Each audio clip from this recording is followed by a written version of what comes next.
Meus queridos irmãos, que a paz do Senhor nos envolva a todos nesta noite.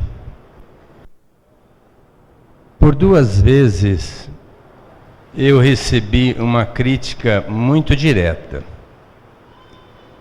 A crítica foi a seguinte: a criatura disse que eu era uma pessoa muito orgulhosa, porque sempre vinha ao centro de branco. E na segunda vez que fizeram essa observação, então um amigo tentou me defender, dizendo assim: mas o Aguinaldo sai do consultório, vem diretamente para o centro, não vai nem em casa, e às vezes sai, ainda vai passar visita depois da palestra. Então nada mais justo que ele vá de branco.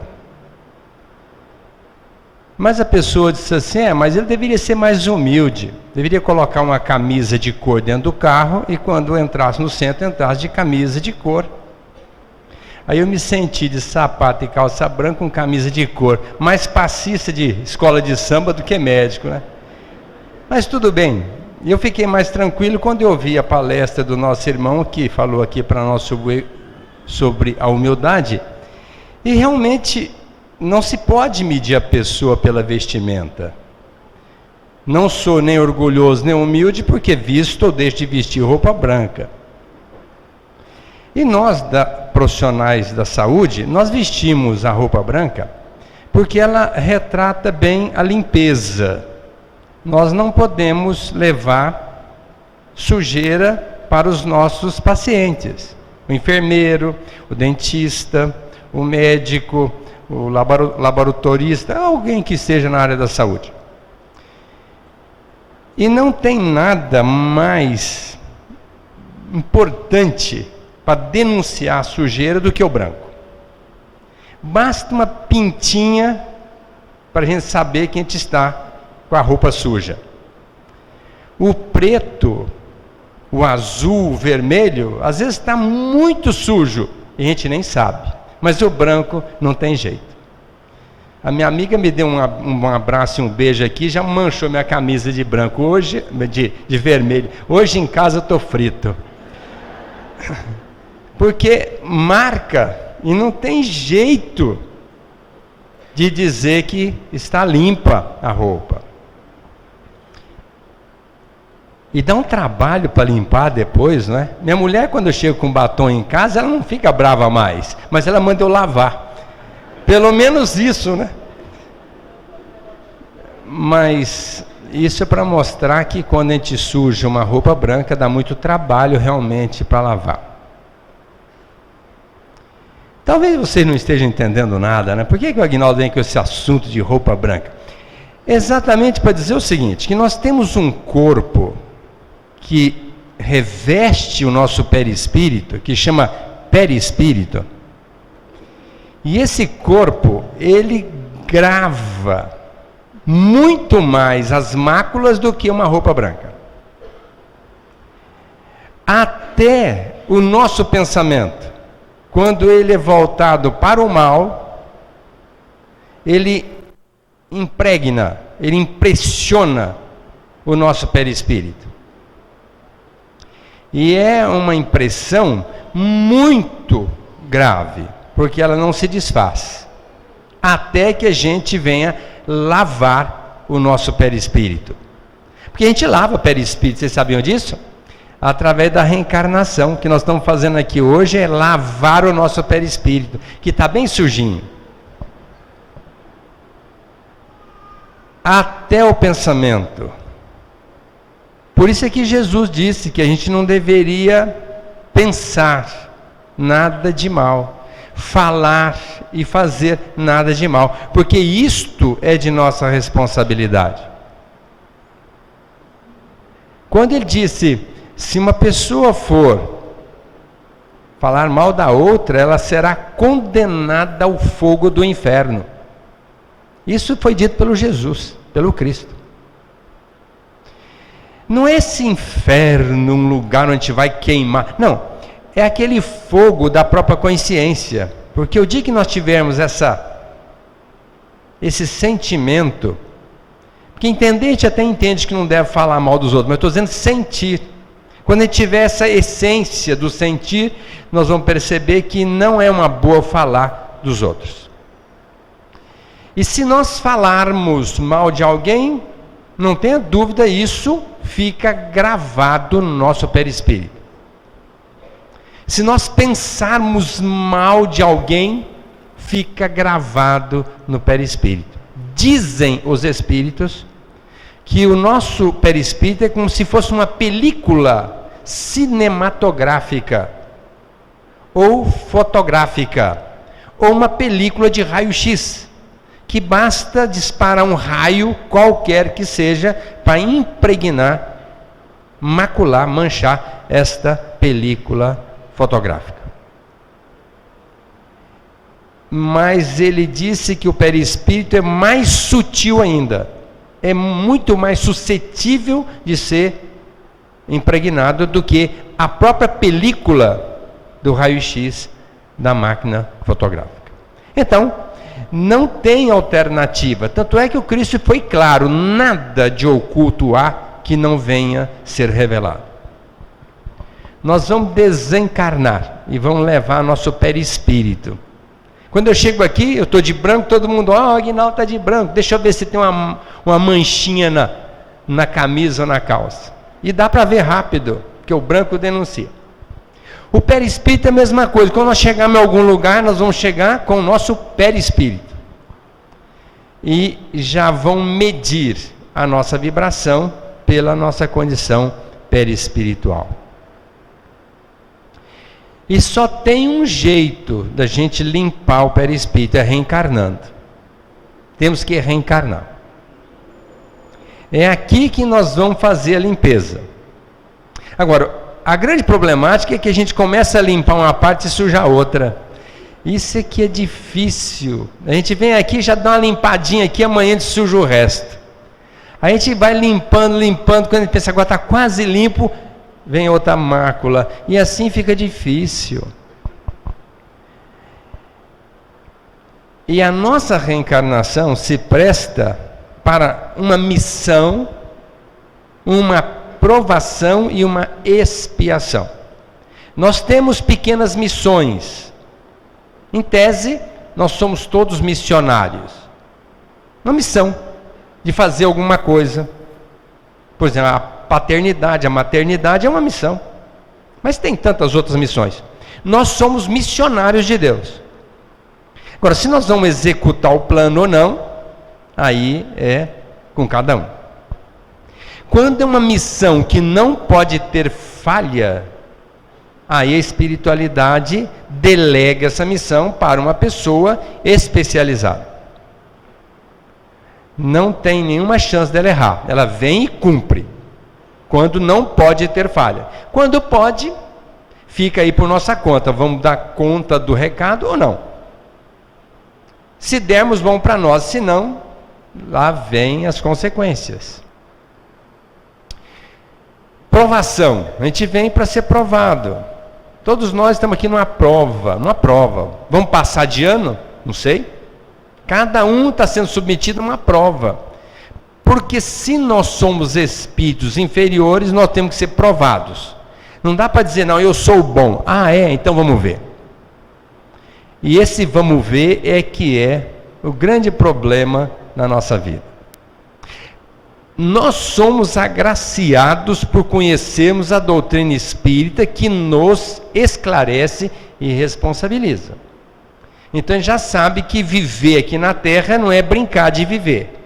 É para executar um plano de ação adredemente feito no plano espiritual para o nosso progresso espiritual. E a outra razão é a expiação. Expiação para muita gente é sofrimento. Ah, eu vou sofrer porque eu fiz. Não, não é nada disso. Ex significa extrair. Pia significa pureza. Então a expiação significa retirar a pureza que existe em nossa alma, que foi maculada, foi sujada, foi contaminada. Minha roupa hoje cedinho estava limpinha, agora de tarde nem tanto. Mas se eu estiver com a disposição de tirar a sujeira, a roupa fica limpinha de novo.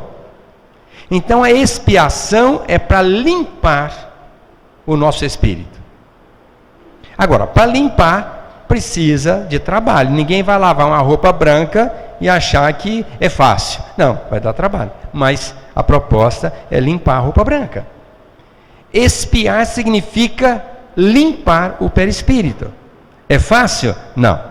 Precisa muito trabalho e dedicação. E quando nós temos os débitos lá de trás, a expiação passa a ser kármica. É por algo que nós fizemos em outras vidas. Está registrado no nosso perispírito. E nós temos que passar por aquela situação em função de uma atitude infeliz que nós tivemos no passado. Poderemos passar ou não.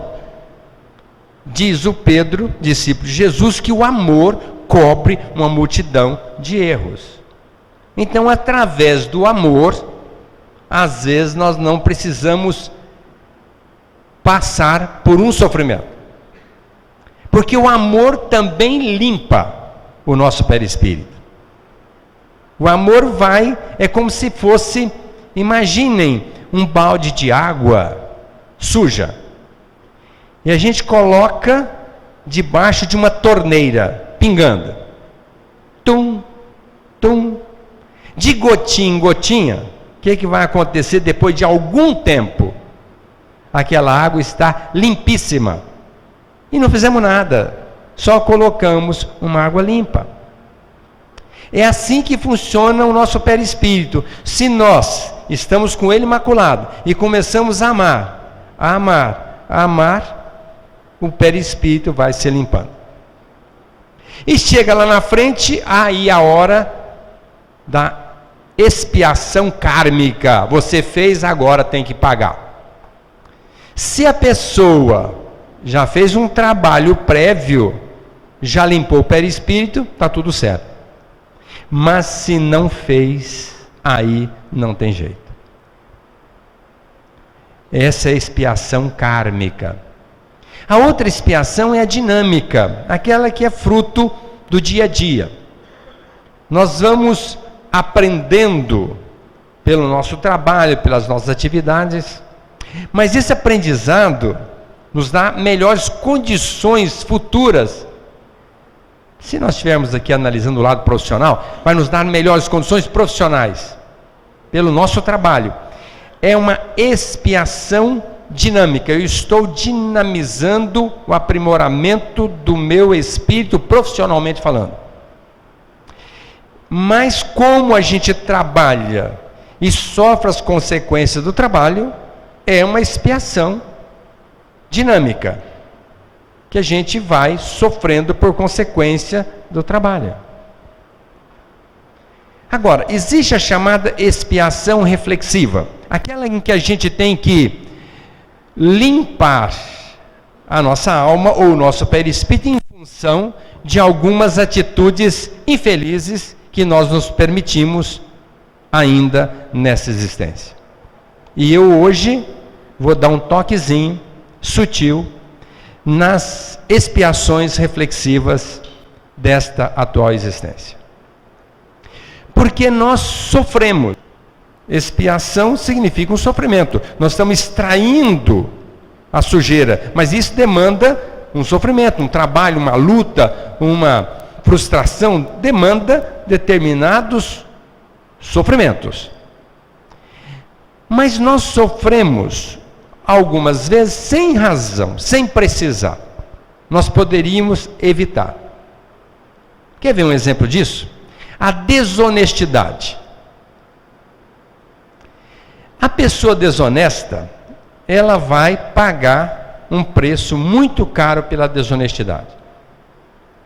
Tem pessoas que são honestas por 3 razões. Primeiro, porque ela não quer sofrer a consequência. Então ela, medo da represália, ela é honesta. Tem a outra que tem vergonha de ser exposta ao ridículo, ao ser vista fazendo uma coisa desonesta. E tem aquela pessoa que é honesta por princípio. Aí sim, esta se justifica, mas as duas outras não. É sinal que ela não faz a coisa errada porque tem medo de represália ou de ser vista e pagar ali um mico. Essa semana que passou, não esta, a que passou, eu estava no centro cirúrgico da Santa Helena, esperando para tomar um café, e um colega me chamou a atenção. Falou: Aguinaldo, veja, estava escrito em cima de uma geladeirinha a seguinte frase, vamos dizer assim, um bilhetinho endereçado a alguma criatura: não consuma nada da geladeira que não seja seu. Aí ele falou para mim: Aguinaldo, veja que absurdo ter que colocar um bilhete aqui no centro cirúrgico para a pessoa não pegar o que não é dela dentro da geladeira. Um absurdo, não precisa colocar. Não precisa, lógico que precisa. Se colocaram é porque alguém já foi lá e pegou indevidamente. Então tem que colocar um aviso. Haverá um dia que não precisará mais fazer isto. E a honestidade, ele disse para mim, não é questão de educação. Eu falei: lógico que é educação. A honestidade é uma questão de princípio, é de educação mesmo. O Pestalozzi diz que educar é apelar pelos apriorismos da alma. Então a gente tem que tirar a educação de dentro da alma, não é colocar de fora para dentro. A gente não consegue. A gente não educa ninguém colocando de fora para dentro. É a gente apelando para a pessoa tirar a educação que está dentro dela. É uma lei divina que está inserida na nossa consciência. Todos nós temos consciência da importância de sermos honestos. E se não formos, iremos pagar um tributo muito caro. E ele me contou uma história, falou: Aguinaldo, um dia eu fui num botequim de um japonês, era moleque, e ele me devolveu um troco a mais. E eu fiquei feliz da vida, né? Porque um dinheirinho a mais assim é uma boa, né? Cheguei em casa e falei: meu pai, está aqui o que o senhor me pediu para comprar. Agora, tem uns trocos, um trocadinho aqui, que eu vou ficar com ele, porque o japonês errou no troco e me deu a mais. Aí ele falou: Aguinaldo, eu lembro do olhar do meu pai. Ele não me matou, mas com o olhar ele me fulminou de alguma forma. Ele falou assim: você sabe que esse japonês trabalha dia e noite na horta dele para conseguir manter a sua família? E você acha que é justo você pegar o dinheiro dele, que ele ganhou com honestidade, trabalhando? Você não fez nada, você só foi comprar, e comprou e trouxe. Se você fez alguma coisa é para mim, mas não para ele, e agora você pega o dinheiro dele? Ele nem esperou mais, voltou correndo, chegou para o japonês, disse: olha o senhor. Aí o japonês: mas que menino educado. Mas logicamente que essa educação não foi aquela que ele tinha, foi aquela que o pai buscou de dentro da alma dele. Porque a partir daí, esse Aguinaldo, nunca mais botei mão em nada de ninguém. Um rapaz foi no meu consultório a semana passada, foi prefeito de uma cidade aqui perto. Está deprimido, querendo se matar. Eu falei: meu Deus, não faça isso. Não leva a nada. Ah, mas você nem sabe. Eu estou com muitos processos. O que é pior, um amigo meu está na cadeia por alguma coisa que eu fiz, ele é inocente, está na cadeia. Eu estou morrendo de remorso. Então eu vi a gravidade disso. Você é prefeito de uma cidade, que direito ele tem de botar a mão no bolso dos outros? Ele não está sendo pago? Ele não aceitou o cargo? Ele não aceitou o salário que é designado para o prefeito? Que direito ele tem de pegar dinheiro público? Por isso está sendo processado, sofrendo as consequências. Se fosse honesto, ninguém iria aplaudir, porque eu acho que ser honesto é um simples dever. Não precisa aplaudir o honesto, não, porque ser honesto é simplesmente um dever. E a gente aplaude o honesto. Nossa, mas aquele cara é demais, porque é honesto. Demais não, ele é correto. Os outros é que são demais, que estão roubando, que não tem sentido. Então, honestidade por princípio. Vamos ser honestos, conscientemente honestos. Uma outra situação que leva a gente a sofrer é ter ciúmes. Os ciúmes é uma coisa assim muito complicada. A pessoa achar que é dona de alguém. Quando a gente tem um ciúmezinho, um zelo, tudo bem. Mas aquele ciúme que gera problema. Quando nós trabalhávamos aqui nesse prédio do lado, chegou um rapaz chorando e veio e me abraçou. Mas era um senhor, me abraçou. Eu abracei e ele ficou ali chorando no meu ombro. Aí ele disse: Aguinaldo, você tem felicidade para vender? E eu falei: não. Felicidade não se compra. Não tem jeito. Ah, se tivesse, estaria todo mundo pobre comprando a felicidade. Só felicidade. Mas não tem jeito de comprar. Porque hoje eu fui nas cercanias de Rio Preto encontrar alguma coisa que me pudesse tornar feliz. E eu encontrei um casalzinho que ia saindo abraçado, sorrindo, certamente para o trabalho, de uma casa muito pobre. Me deu vontade de chegar para aquele casal, chacoalhá-lo e dizer a ele: eu dou tudo que eu tenho para que vocês me deem essa felicidade estampada no rosto de vocês. Mas só pensei. E hoje estou aqui para ouvir alguma coisa de você. Eu sei que ele é tão ciumento que não deixou nem a mulher tirar a carta. Porque se ela saísse dirigindo por aí, poderia ser cantada por alguém. Para sair de casa, ela só saía com ele. Ele não deixava que ela saísse nem para ir no mercado sozinha. Essa criatura só pode ser infeliz. Não pode ser saudável. É uma pessoa doente. Esse ciúme exagerado. É insegurança. Faça o melhor que você puder. Se a pessoa aprontar, problema dela. Você fez o melhor que você pôde. Agora, se ela não fez, problema dela. Ah, não é problema meu, porque ela fez comigo. Olha, se você passou, você devia. Não, eu não fiz nada nessa encarnação e na outra. Porque nós já aprontamos muito. Já aprontamos muito. Na outra terça-feira veio um rapaz falar comigo, falou: Aguinaldo, na outra eu devo ter aprontado muito, porque nessa eu estou sofrendo barbaridade. Eu falei: pois então. E se você não quiser sofrer na outra, aceite tudo numa boa e tente fazer o melhor que você puder. Porque senão, dívida adiada, juro acrescido, na outra vai ser pior. Então aguenta as pontas. Para que ter ciúme? Não leva a nada. Leva sim a criatura à infelicidade, porque a mulher não aguentou. Acabou o casamento. Agora ele está sozinho. Eu não sei como é que ele está. Se já era infeliz com a família e com a mulher, agora sozinho. Não sei.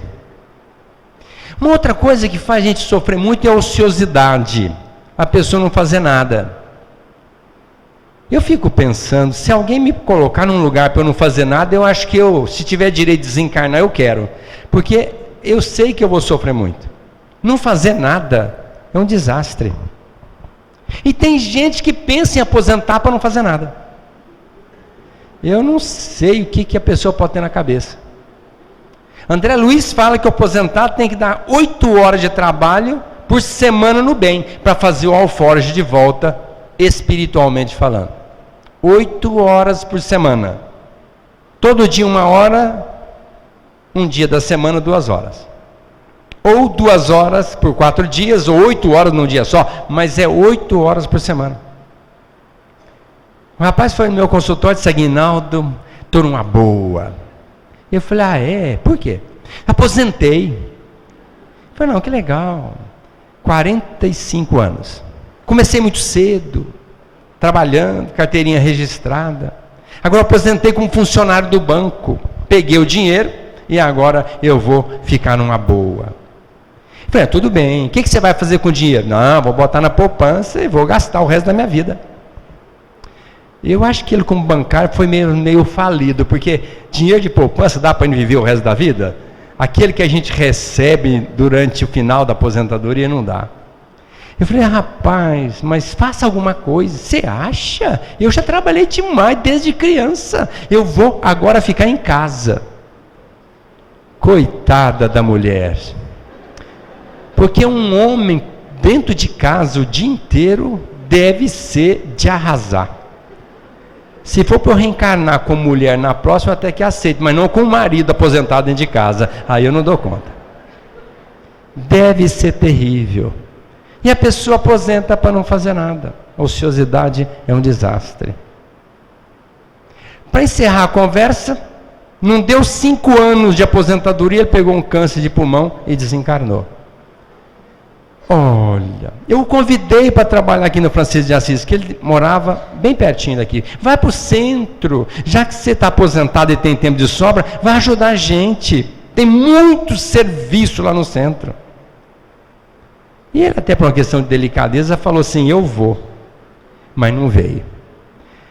Agora está no centro espírita lá em cima, quem sabe buscando se recuperar das mazelas espirituais, porque a gente é responsável até pelo tempo que nós deixamos de ocupar de uma maneira devida. Então, ociosidade, nem pensar. O dia que vocês aposentarem, já aposentem com 2, 3 serviços, que é para sair dali e já ter 2, 3 para trabalhar, e desencarnar trabalhando. Alguma coisa tem que fazer, não dá para ficar em casa parado. Uma outra coisa que faz a gente sofrer o medo. Eu acho que aquele medinho, e até o medo racional, tudo bem. Medo de um leão, lógico, eu também tenho. Medo, vamos dizer assim, de uma fera qualquer, eu também tenho. Mas medo irracional, como faz a pessoa sofrer? Tem gente que tem medo de barata, de rato, de inseto, não faz nada. Tem gente que tem medo de viajar. Tem 2 irmãs que foram no meu consultório. E uma falou assim, doutor Aguinaldo, eu vou para a praia, agora nas minhas férias, que delícia. Convidei minha irmã e esta burra, falou assim, né? Não quer ir. Não vai pagar nada, porque eu já aluguei o apartamento. Vai no meu carro. Porque vai eu e meu marido, ela só tem 2 filhos, vão conosco, vai ficar lá numa boa e não quer ir. E eu falei assim, você aceita que eu vá? Né? Porque de graça, até choque elétrico é bom, né?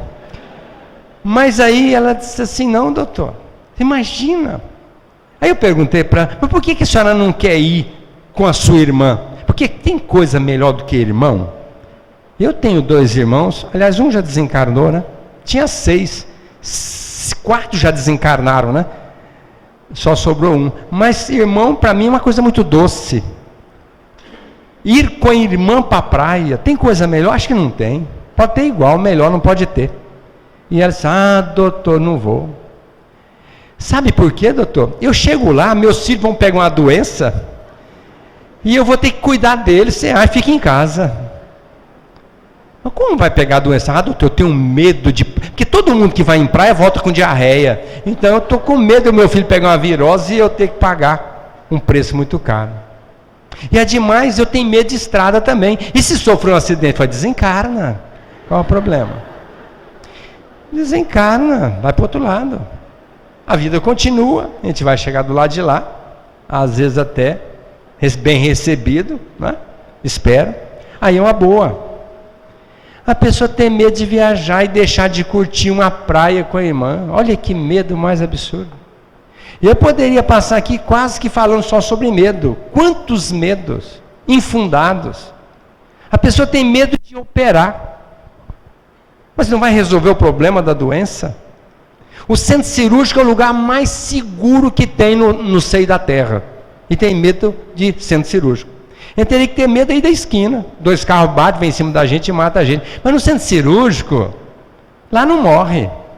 Pode morrer lá fora, mas no centro cirúrgico não morre. É seguro. Mas só de ver aqueles focos já me dá medo. Mas o foco, quanto melhor, mais ilumina, menos besteira o médico faz, né? Mas a pessoa tem medo do foco. Olha que absurdo. E sofre. E eu falo que quem tem medo não tem fé. Não tem fé, não tem fé. Quem tem fé, ou seja, aquele entendimento, aquela fé racional, não tem medo de nada. Lógico, medo do leão. Isso até é uma questão racional. Eu tenho medo do leão, lógico. Mas medo dessas outras coisas, não precisa ter medo. Nós somos regidos por uma lei natural. Se tiver que desencarnar, a irmã foi para a praia, essa ficou. Mas não tenha dúvida, ela vai ter qualquer treco e vai desencarnar aqui, na casa dela. E se não tiver, vai viajar, vai passear, vai para a praia, não vai pegar doença nenhuma e vai curtir. Então, esse medo não tem sentido. Deus rege a nossa vida. Se a gente fizer a coisa redondinha, tudo dá certo na vida da gente. Diz o Chico Xavier que quem vive retamente, Deus provê. O Cristo falou isso de uma maneira mais empolada: procura o reino de Deus e sua justiça, e tudo será dado por acréscimo da misericórdia do Pai. Olha, se a gente quiser ter misericórdia do Pai, hajamos com justiça, com amor, com verdade, procurando o reino de Deus, e de repente o resto é só alegria. Mas tem pessoa que sofre muito. Uma outra coisa que faz a pessoa sofrer é o ódio. Ou palavra que deveria ser proscrita do nosso dicionário. Ódio. Como ódio? Eu odeio o fulano. Coitado. O Emmanuel fala que o ódio é uma caldeira que explode dentro de nós. Se uma caldeira explodir ali fora, nós estamos liquidados aqui dentro. Muita gente vai ser queimado aqui dentro. Agora, vocês já pensaram uma caldeira explodir dentro da gente? E o ódio é isso. Quem tem ódio no coração, tem uma caldeira explodindo dentro dela. No mínimo vai gerar uma doença grave, muito grave. Às vezes um câncer, às vezes um infarto, porque o Domingos Braille fala que infarto só é dado pela raiva, pelo ódio. Quase sempre a pessoa que está infartando, ela está num momento de raiva. Camuflada, às vezes nem fala. Então, não tenhamos raiva. Aquela raivinha, até que tudo bem. Mas o ódio é uma raiva muito grande. Aquela raiva que a gente coloca muito sentimento nela. Isso é muito grave. Então, deixa para lá. Passa por cima. Perdoa. A pessoa que nos fere dessa forma é doente. Porque a pessoa que fere a outra, a ponto de nos deixar com ódio, é uma pessoa muito doente.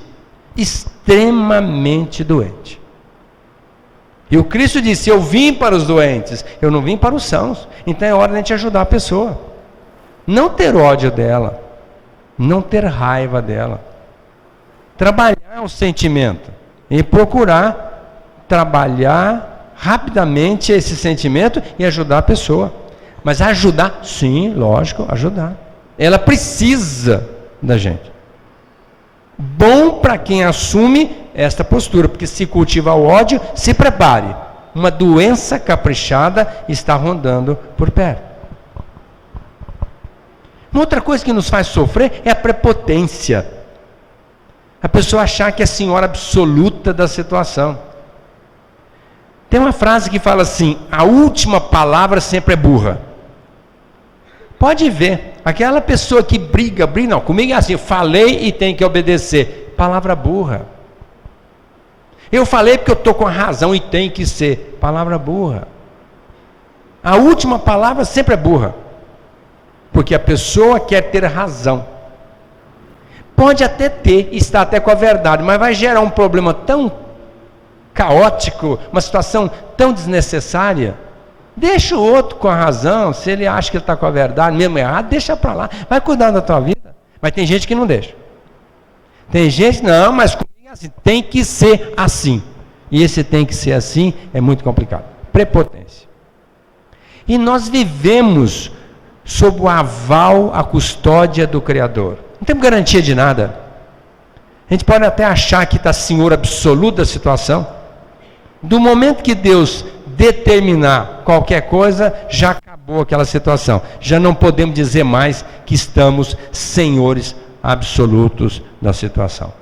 Então, prepotência. Aqui mando eu, mas como diz no Evangelho, não complementa, mas seria importante que complementasse. Mando, mas sou odiado.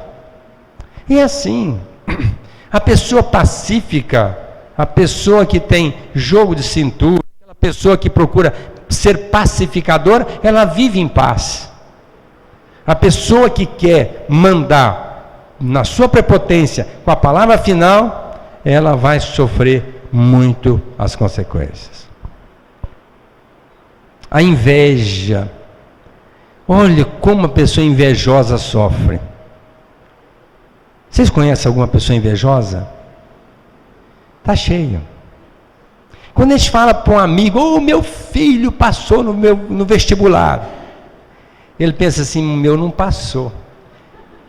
Ao invés de pular no pescoço do amigo e dizer, que legal, passou, que ótimo. Não, ele já, o meu não passou. E nem vibra. O que é isso? Inveja.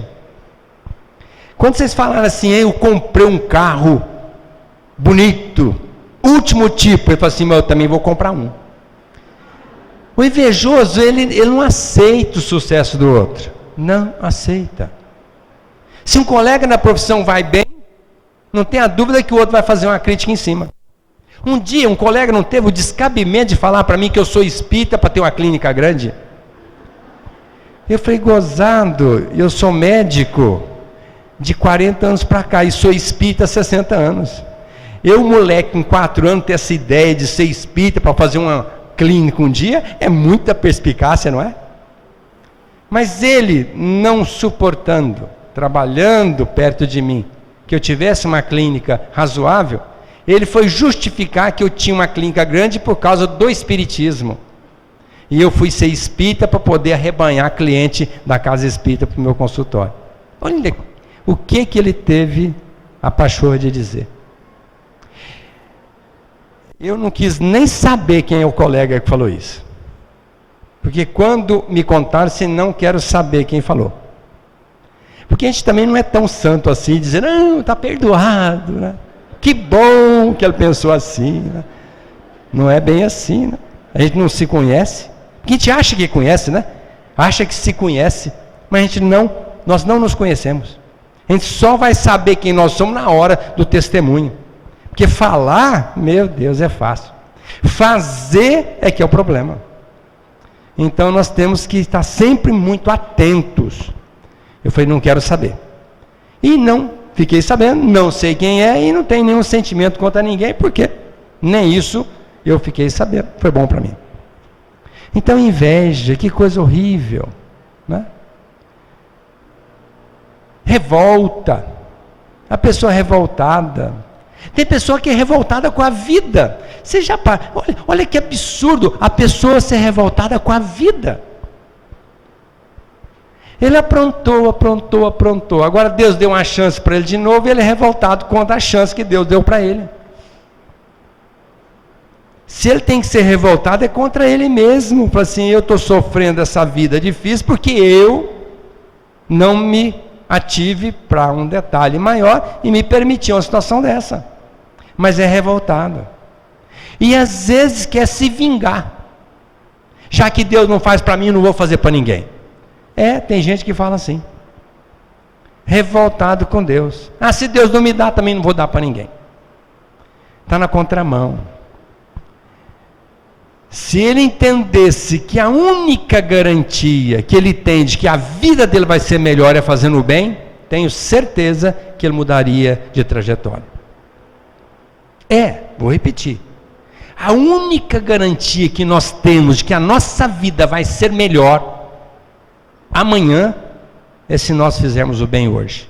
De outra forma, nós não temos garantia de nada. Mas se fizermos o bem, não tenho dúvida que nós vamos ter uma vida melhor amanhã. São tantas situações, o tempo não me permite estar falando de outras situações. Mas eu quero falar, finalizando, sobre a ansiedade. Como uma pessoa ansiosa sofre? Sofre muito. Porque o ansioso, ele não vive o momento. Não vive o momento. Fizeram um estudo estatístico, 70% das pessoas vivem o dia de ontem.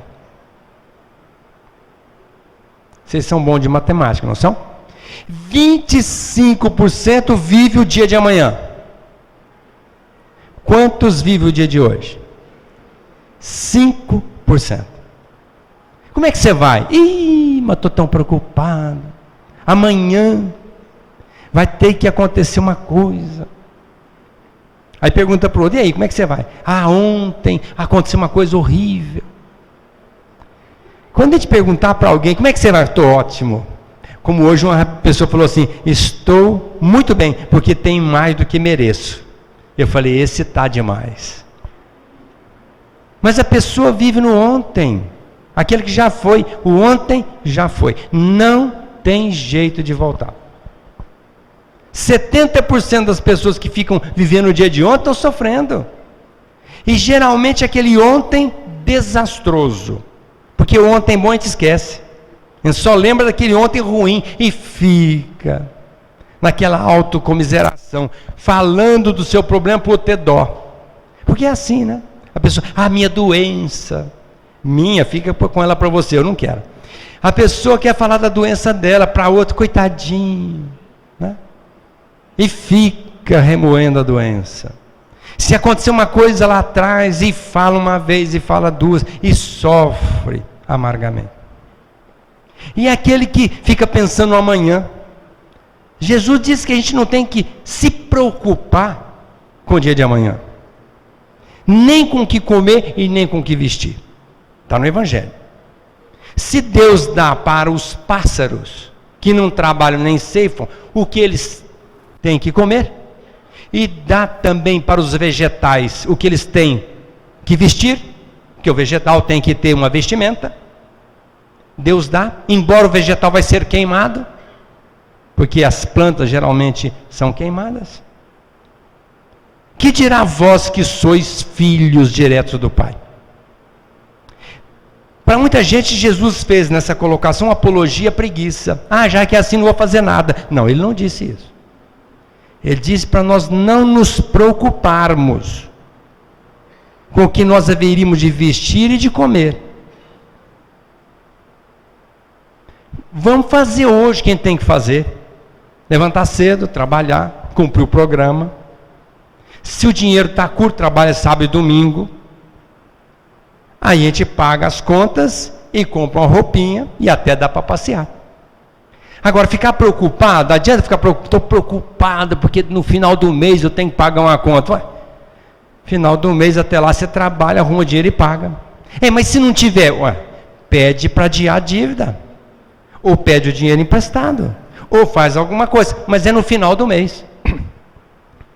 Mas tem gente que não consegue viver o dia de hoje. Vive ansiosamente. E a ansiedade é um desastre. Vou encerrar.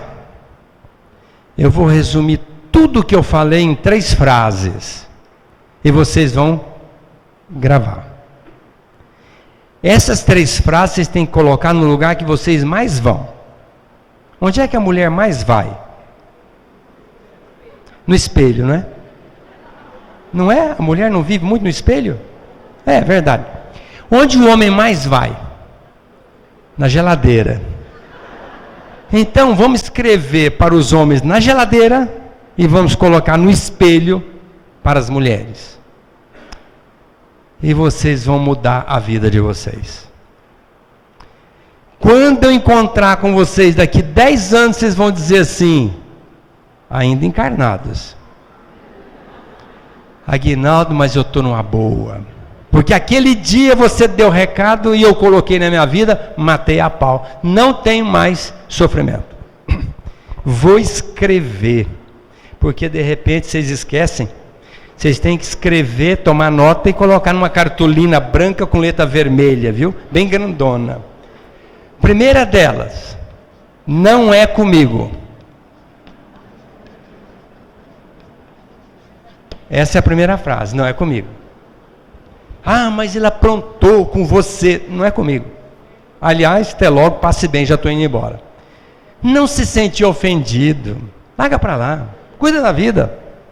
Jesus disse isso. É necessário que haja escândalo na terra para que se faça justiça. Mas ai daquele por quem o escândalo vier.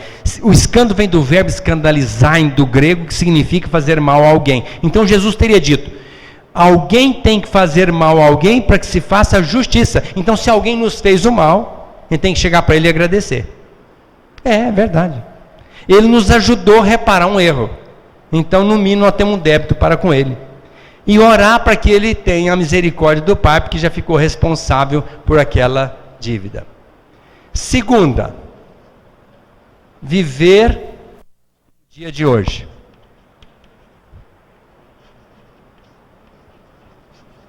Só hoje.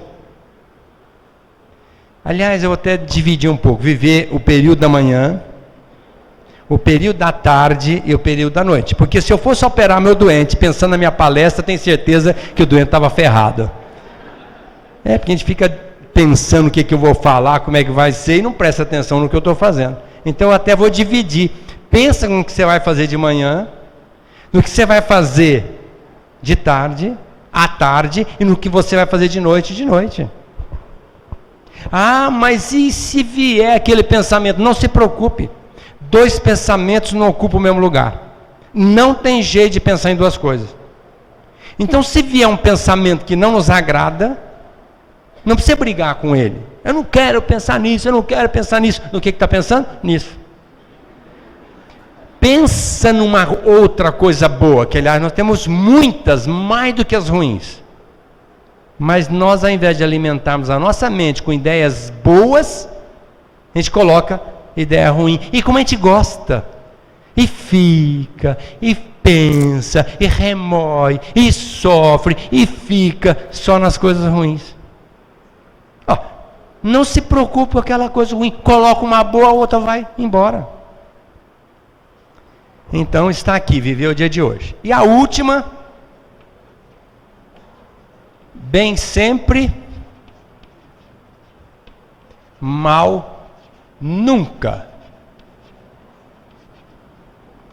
Essas são as 3 frases.